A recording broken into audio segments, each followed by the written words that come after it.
Hello YouTube, this is Morgan Bannon or Airspeed Prime. I'm the site super moderator for Avatar The Last Airbender and I'm here today with the episode commentary for 202, The Cave of Two Lovers. And yes, this is the major Katang centric episode of season 2, like the fortune teller was for season 1, and like I suppose the headband is for season 3.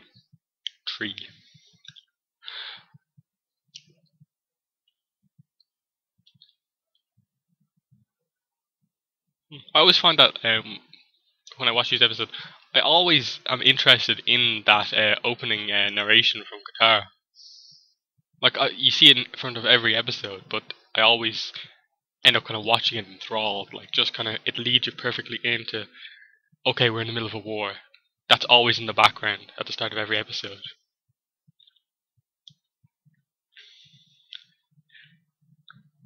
And then we start off this kind of romance focused episodes with like them in their kind of bathing suits. Qatar taking on the role of Aang's waterbending teacher, and Aang kind of they're embarrassed that Qatar is like kind of so close to him, and that just kind of tells you what this episode is going to be about. And we see how good Aang has gotten at waterbending because Qatar is such a good teacher. We saw that he was kind of messing about with Taku as his teacher. Obviously, that like Katara's teaching style is perfect for Aang, the way she's kind of nice to him. And then like we hear this music straight away, Chong and the Nomads. Chong voiced by D. Bradley Baker. We've got Moku, who, just a fun fact about him, he's voiced by Derek Bosco, Dante Bosco's brother. Dante Bosco voices Zuko.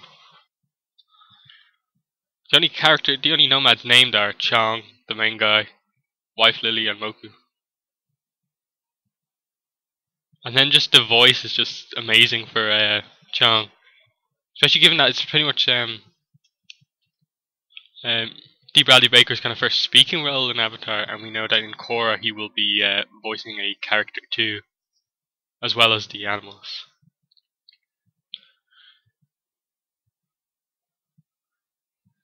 And then we see the sort of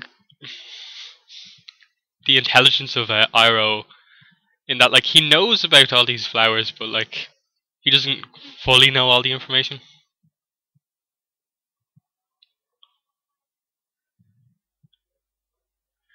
And just an interesting kind of sort of continuity thing or joke between the episodes. It turns out that this flower is indeed the white jade plant, and it poisons him. And then later on in the in season 3, Ming, the prison guard that guards Iroh in prison, brings Iroh some white jade tea. So, like, technically it would have poisoned him had he drank it, but I wonder if it's just an error in like that Iroh actually mixed it up. That this flower in this episode was in fact the dragon lily, and that it's actually the white jade that makes the tea, and he just kind of confused the names.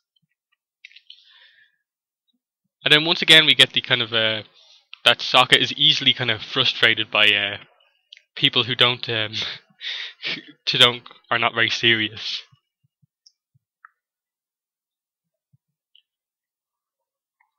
Obviously they're going back to Amashu.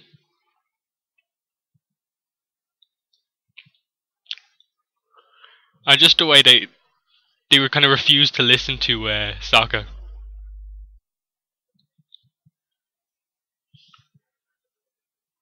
And it's just the fact that he uses like both of the things Qatar said. It's a real legend. And then the music again.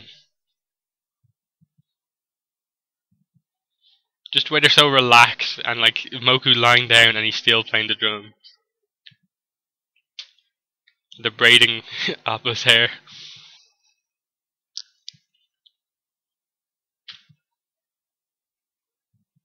It's actually a nice tune. And then it just turns into this amazing kind of rock song. It's like To the mountain, yeah!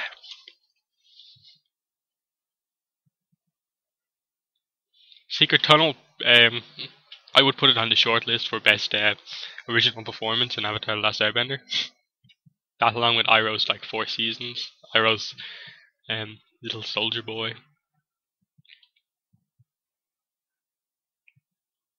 and the Girls of Bossing Say, also by Iroh. So you know Iroh will get 3 nominations, Chong 1, and Sokka, Secret Love Cave, has to go through with it. How she's kind of sort of passing of time, and that Zuko, his hair has kind of grown in a bit.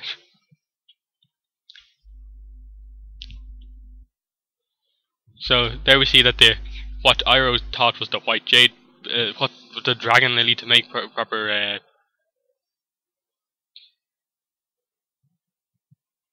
We see like he got the plant wrong, and as I mentioned before, the kind of error in season 3 when Ming, voiced by Serena Williams, gives him the white jade tea again, which should poison him, but it's actually nice tea.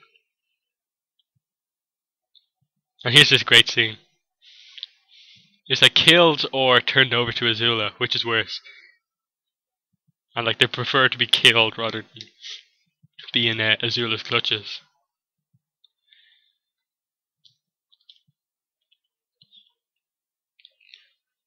And just the way that the nomads are just so at ease. Sort of like the way Aang is, but like even more so. Like they're just gonna walk through a labyrinth of tunnels.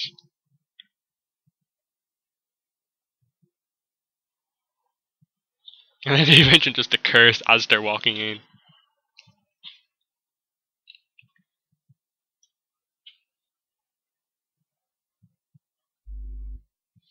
And then we know that like Katara and Aang's relationship, Katang, was set up at the opening, and we've had a few episodes about it.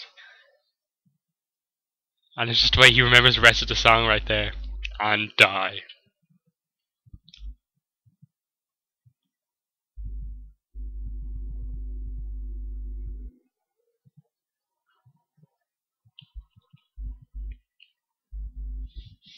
And then the line from Aang here, just like looks at Katara, and he's like, "Yep, I'm in love."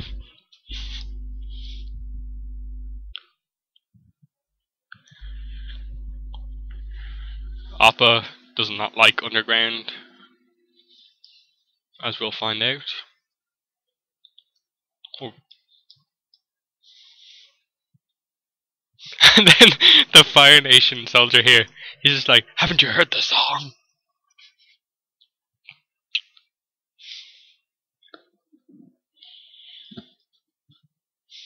So you sort of get this feeling like how well known it is.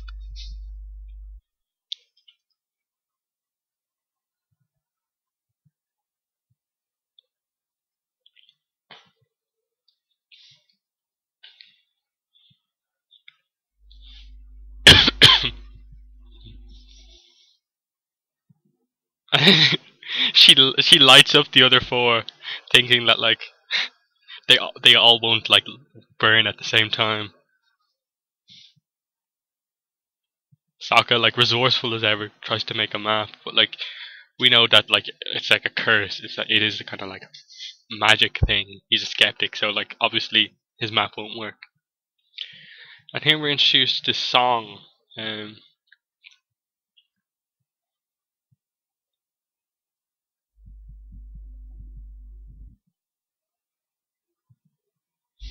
And just they try to come up with names. It's like so obvious that they're lying.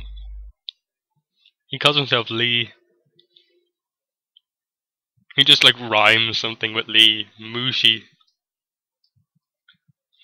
And then Iroh gets him back with the junior.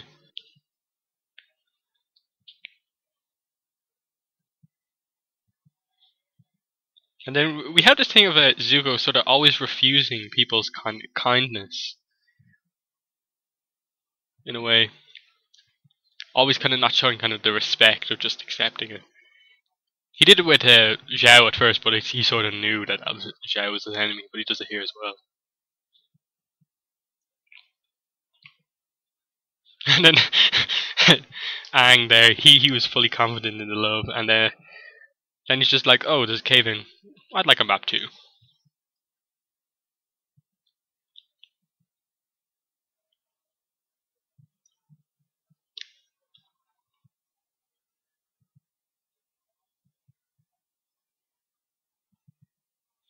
And here we get some further development. This kind of starts the development of Zuko throughout season 2.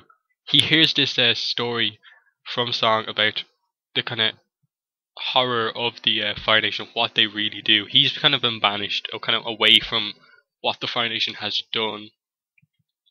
Um, but there he gets like just how much this is affecting normal people, kind of kind people, and he sees that like he knows that like it's his father's kind of doing of like why these things are happening. So he begins to kind of doubt: does he really want his honor back from someone like that?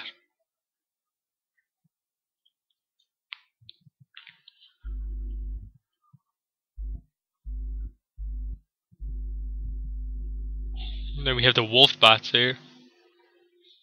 Again, just the interesting designs of the animals, as I mentioned before. I like the way they just named them like it's just hybrid animals. The two names put together.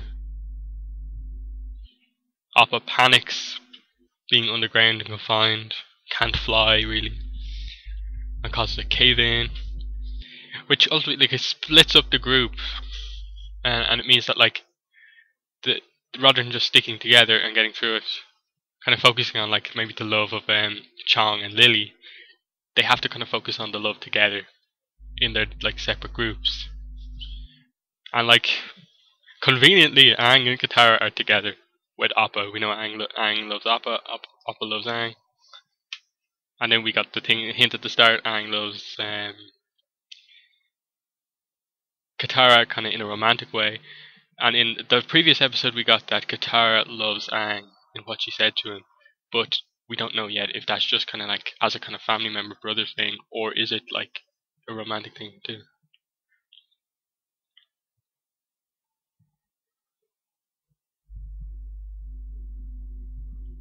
And just a thing here with this kind of really emotional moment between Song and Zuko, and that like he sees that like he isn't the only one that's been scarred by like his father, the Fire Nation. It's happened to other people too. Further emphasizing how like fundamentally good Zuko is. Another great song from Chang. It just instantly makes you just love him as a character. The way he's just frustrating Sokka. Sokka just cannot handle this.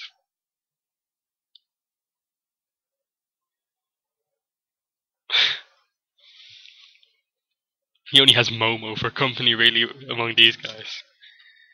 It's just amazing the way they just frustrate him throughout the episode. Appa eager to get out, just like straight through, just like bison. This is the kind of bison aspect of the Sky Bison, just power straight through.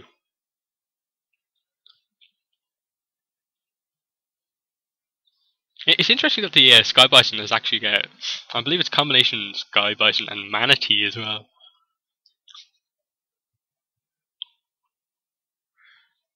We get the like it's the tomb of the two lovers.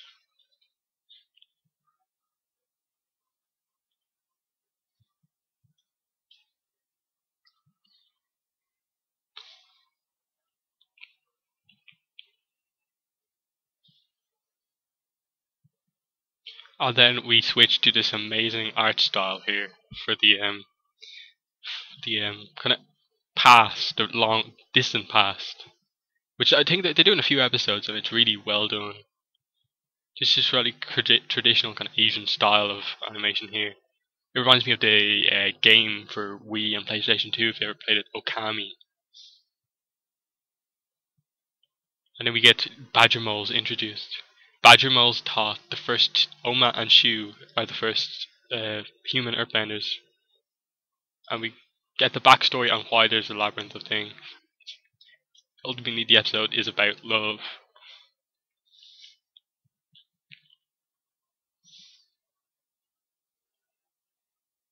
and it shows you the it just shows you that there are other wars in the Avatar world, not just the kind of Fire Nation against the rest of the world. She Shu brought peace to the world. Was it Oma? Oh, Oma's the woman. And there we get Oma and Shu together, Omashu, that's how they named the city.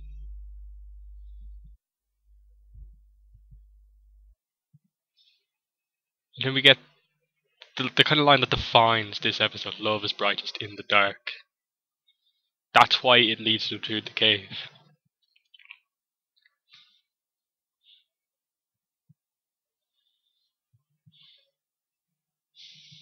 And then this just completely frustrates Sokka. Jack Desane does a great job at just being absolutely frustrated completely with the Nomads. Another song.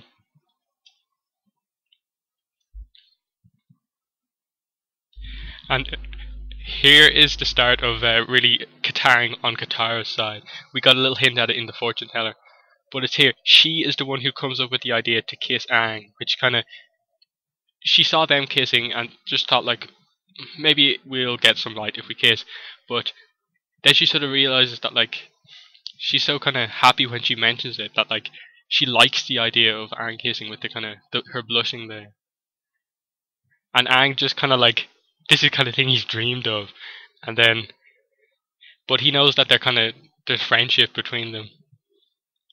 And just this awkward thing where like, they both want it, but they're both, know the kind of friendship that they have between them, and it would kind of be weird. And just Aang just completely says the wrong thing to her, and then once again, it's just...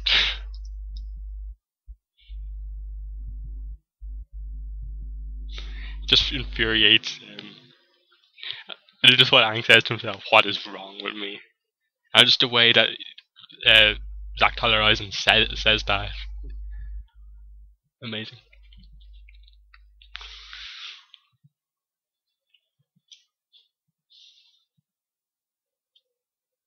It's just such a great episode, and like we're cutting back between pretty much three separate stories: Zuko's story, Aang and Katara's story, and then Sokka and the Nomad story.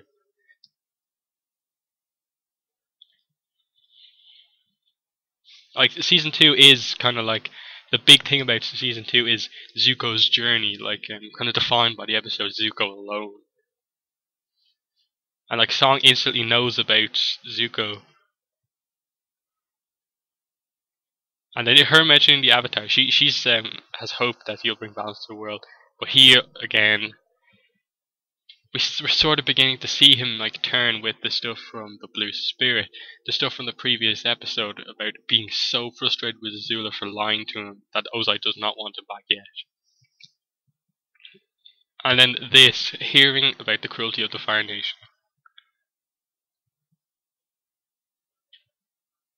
He's beginning to kind of see that this is not his path, as kind of Iroh wants. And we see Song had kind of like some faith in Zuko, but when he steals the ostrich horse, it's kind of like, she's saddened to see that, not like angry, just saddened. And then here, this just amazing shot here, the light going out, the animation is gorgeous, and then, you know, the fact is here they do kiss, and the reason that you know that they kissed is because at the end of the episode they kind of both blush when Sokka kind of asks him, "How did you get out?" So there's the first kind of like Katang, like full on kiss.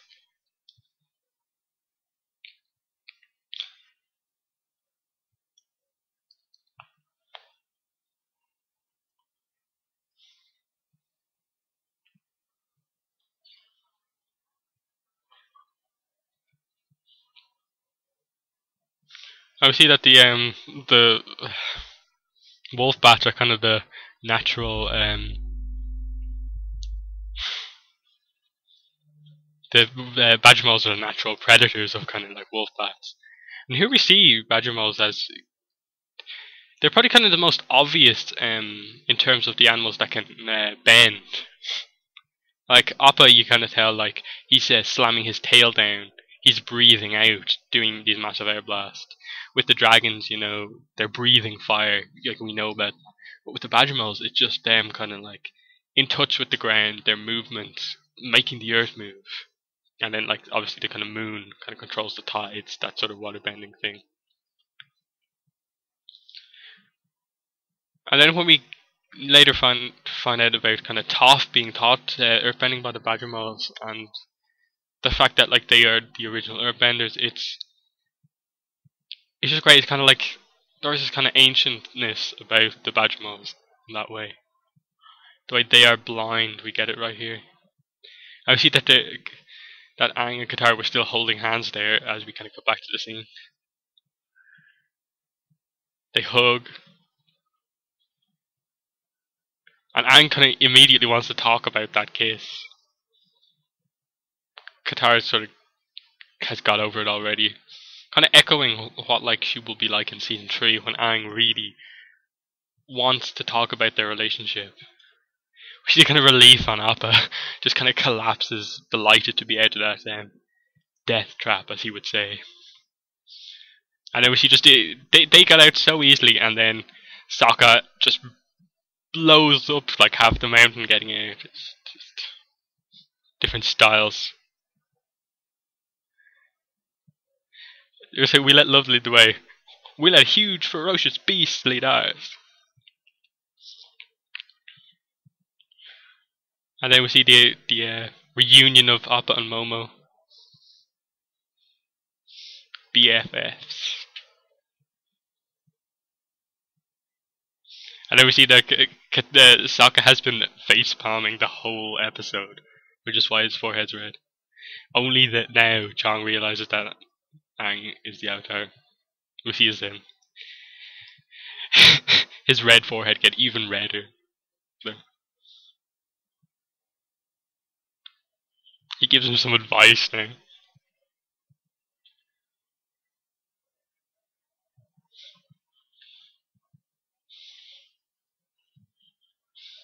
And he just play another song. Get out of here. And here, this little look that they have, Katara looks down, blushes, she realizes kind of like, yeah, she kissed Aang.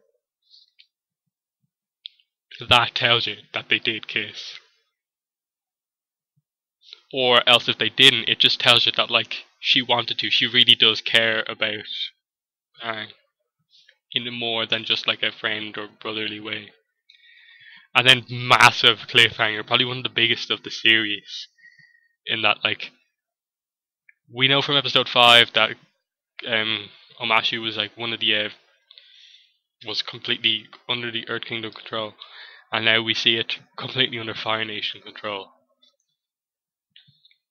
Massive cliffhanger, just like we get kind of straight into the story of Book 2 Earth. He was going to learn from King Boomy, but like if the city's under control of the Fire Nation, then Boomy is most likely not there, or he's captured. Just amazing. And then the next episode is 203 Return to Omashu, which is really good episode. We get introduced to like Ozai's Angels, which is Azula, May, and Ty Lee, which is again credit to the I suppose minor two major characters of the series that May and Ty Lee are introduced there.